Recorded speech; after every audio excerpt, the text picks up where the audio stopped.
Hi hello నమస్తే welcome to my channel. ఈరోజు మన ఛానల్లో మంచి టేస్టీ స్వీట్ రెసిపీ తయారు చేసుకుందామండి.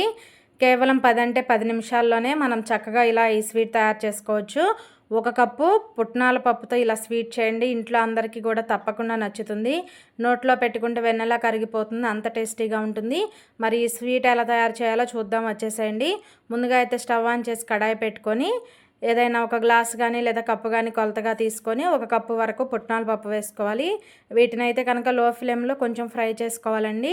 మరీ ఫ్రై అవ్వాల్సిన అవసరం లేదు. కొంచెం వేడయ్యి ఈ పప్పు అనేవి మనకి క్రిస్పీగా అయ్యేంత వరకు అయితే వీటిని మీడియం ఫ్లేమ్లో ఫ్రై చేసుకోవాలి. చూడండి, ఒక పప్పు తీసుకొని ఇలా తుంచితే మనకి చక్కగా పప్పు అనేది ఇలా తునిగిపోవాలి. అప్పటి వరకు కూడా ఫ్రై చేసుకోవాలి. ఇప్పుడు స్టవ్ ఆఫ్ చేసేసి ఈ పుట్నాల పప్పును అయితే ఒక ప్లేట్లో తీసుకుందామండి. ఇవి ఒక 2-3 నిమిషాలు కొంచెం చల్లారితే సరిపోతుంది. వీటిని అయితే పక్కన పెట్టుకుందాము. ఇప్పుడు ఏ కప్పుతో మనం పుట్నాల పప్పు తీసుకున్నామో అదే కప్పుతో ఒక అరకప్పు వరకు పంచదార వేసుకోవాలి. ఇప్పుడు ఒక మిక్సీ జార్ తీసుకొని మనం కొలుచుకున్న పంచదారని ఇందులో వేసుకోవాలి.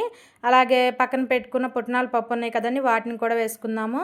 మనం చేసేది స్వీట్ రెసిపీ కాబట్టి మంచి ఫ్లేవర్ కోసం ఒక 2 ఇలాచీని కూడా వేసుకొని మూత పెట్టుకొని వీలైనంత మెత్తగా అయితే గ్రైండ్ చేసుకోవాలి. చూడండి, ఇలా వీడియోలో చూపిస్తున్న విధంగా బాగా మెత్తగా గ్రైండ్ చేసుకోవాలి. మీకు ఒకవేళ కొంచెం బరకగా ఉంది అనిపిస్తే ఈ పిండిని అయితే కనుక జల్లెడ పట్టుకోవాలండి. ఇప్పుడు వీటిని పక్కన పెట్టుకొని స్టవ్ ఆన్ చేసి కడాయి పెట్టుకొని మనం ఏ కప్పుతో పుట్నాల పప్పు తీసుకున్నామో అదే కప్పుతో ఒక పావు కప్పు వరకు నెయ్యిని యాడ్ చేసుకోవాలి. తర్వాత ఈ నెయ్యి కొంచెం కరిగిన తర్వాత ఇందులో కొంచెం జీడిపప్పు అలాగే కొంచెం కిస్మిస్ వేసుకొని వీటిని మంచి గోల్డెన్ బ్రౌన్ కలర్ వచ్చేంత వరకు ఫ్రై చేసుకోవాలి. మీరు మీ దగ్గర ఉన్న డ్రై ఫ్రూట్స్ని వేసుకొని ఫ్రై చేసుకోవచ్చండి. ఏదైనా స్వీట్ తినాలి అనిపించినప్పుడు ఇలా 1 కప్పు పుట్నాల పప్పుతో స్వీట్ చేయండి.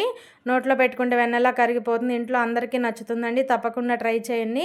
చూడండి, ఈ విధంగా జీడిపప్పు కిస్మిస్ బాగా ఫ్రై అయిన తర్వాత మనం ముందుగానే మిక్సీ పట్టుకున్న ఈ పిండిని అయితే కనుక ఇందులో వేసుకోవాలి. ఈ పిండి వేసేటప్పుడు ఫ్లేమ్ని అయితే శాంతం సిమ్లో పెట్టుకోవాలండి. ఈ విధంగా గరిటెతో ప్రెస్ చేసుకుంటూ బాగా కలుపుకోవాలి. నెయ్యి కొంచెం ఎక్కువే పడుతుందండి. ఇలా నెయ్యి ఎక్కువ వేయడం వల్ల మనకి టేస్ట్ అనేది బాగుంటుంది. ఈ విధంగా అయితే కొంచెం ఉండలుగా ఉంటుందండి. ఇలా గరిటెతో ప్రెస్ చేసుకుంటూ ఈ శనగపప్పు మిశ్రమాన్ని అయితే కనుక బాగా ఫ్రై చేసుకోవాలి. ఇక్కడ నేను అరకప్పు వరకు పంచదార యాడ్ చేశానండి. మీరు స్వీట్ ఎక్కువ తినే వాళ్ళైతే 3/4 కప్పు వరకు కూడా పంచదారను వేసుకోవచ్చు. మనం ఈ విధంగా కలుపుతూ ఉన్నామనుకోండి, మనం పంచదార పౌడర్ వేసాం కదా, ఆ పౌడర్ అనేది కొంచెం మెల్ట్ అవుతుంది. అప్పటి వరకు కూడా మీడియం ఫ్లేమ్లోనే మనం చక్కగా ఇలా గరిటెతో ప్రెస్ చేసుకుంటూ బాగా మనకి కడాయి నుంచి సపరేట్ అయ్యేంతవరకు అయితే ఉడికించుకోవాలి. ఈలోపు అయితే మీకు చిన్న రిక్వెస్ట్ అండి, ఫస్ట్ టైం మన ఛానల్ని చూస్తుంటే ప్లీజ్ సబ్స్క్రైబ్ చేసుకోండి. అలాగే ఈ వీడియో నచ్చితే కనుక ఒక చిన్న లైక్ చేయడం అస్సలు మర్చిపోవద్దు. మీరు ఒక చిన్న లైక్ చేయడం వల్ల ఈ వీడియో అయితే మరొక కొంతమందికి రీచ్ అవ్వడానికి హెల్ప్ అవుతుంది. కాబట్టి ప్లీజ్ అండి, ఒక చిన్న లైక్ చేయడం అస్సలు మర్చిపోవద్దు. చూడండి, మనం పంచదార పౌడర్ వేసాం కదా, కొంచెం మెల్ట్ అయ్యి ఈ విధంగా ఉందండి. మనం అంతా కూడా ఈ ప్రాసెస్ అంతా సిమ్లో పెట్టుకొని చేసుకోవాలి. ఇలా కడాయి నుంచి సపరేట్ అయ్యేంత వరకు కూడా బాగా దగ్గరగా వచ్చేంత వరకు అయితే ఇలా ఉడికించుకోవాలి. నెయ్యి అంతా కూడా చక్కగా పట్టి బాగుంటుందండి. అంతా కూడా లో ఫ్లేమ్లోనే ఫ్రై చేసుకోవాలి. ఈ విధంగా చూడండి, ఇలా బాగా దగ్గర పడేంత వరకు ఉడికించుకున్న తర్వాత మనం అయితే కనుక స్టవ్ ఆఫ్ చేసుకుందాము. ఇప్పుడు ఏదైనా ఒక ప్లేట్కి కానీ లేదా బౌల్కి కానీ కొంచెం నెయ్యిని కానీ లేదా ఆయిల్ని కానీ ఈ విధంగా అప్లై చేసుకోవాలి.